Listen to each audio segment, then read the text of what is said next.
एक बार एक युवक बुद्ध के पास आया और बोला, भगवान, मैं दुखों से बहुत थक चुका हूँ। मुझे मुक्ति का मार्ग बताइए। बुद्ध मुस्कुराए और बोले, बेटा, दुख से मुक्ति का मार्ग है अष्टांग मार्ग। सुनो, मैं इसे एक एक करके तुम्हें कहानी की तरह समझाता हूँ। सम्यक दृष्टि, सही समझ। बुद्ध ने कहा, जैसे एक किसान ये जान ले कि ऋतु बदलती रहती है, वैसे ही जीवन भी बदलता रहता है। यदि तुम समझ जाओ कि सुख दुख अस्थायी हैं, तो कभी दुख में डूबोगे नहीं। सम्यक संकल्प, सही विचार। मान लो कोई लकड़हारा जंगल से लकड़ी काटने जाता है। अगर उसके मन में ये संकल्प हो कि मैं केवल उतनी लकड़ी काटूंगा जिससे पेड़ नष्ट न हो, तो ये सही संकल्प है। संकल्प हमेशा शुभ और करुणा से भरे होने चाहिए। सम्यक वाक, सही वाणी। जैसे एक माँ अपने बच्चे से मधुर वाणी बोलकर उसे संभालती है, वैसे ही तुम्हें सबके साथ सत्य और मधुर बोलना चाहिए।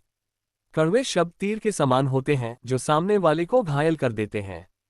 सम्यक कर्मांत, सही कर्म। मान लो कोई व्यापारी तौल में धोखा न दे और सही वस्तु दे, तो ये सही कर्म है। हिंसा, चोरी और गलत आचरण से हमेशा दूर रहो। सम्यक आजीविका, सही जीविका।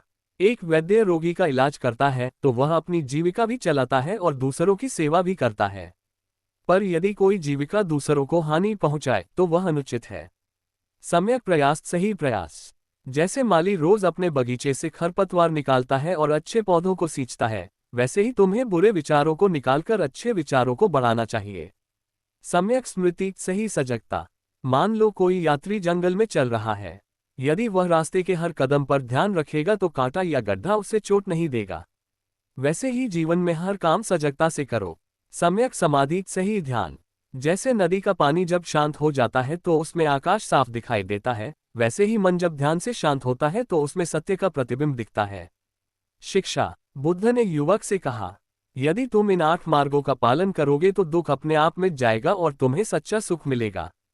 युवक ने झुककर प्रणाम किया और कहा, भगवान, अब मैं समझ गया कि मुक्ति का मार्ग सरल है, सही सोच, सही कर्म और सही ध्यान।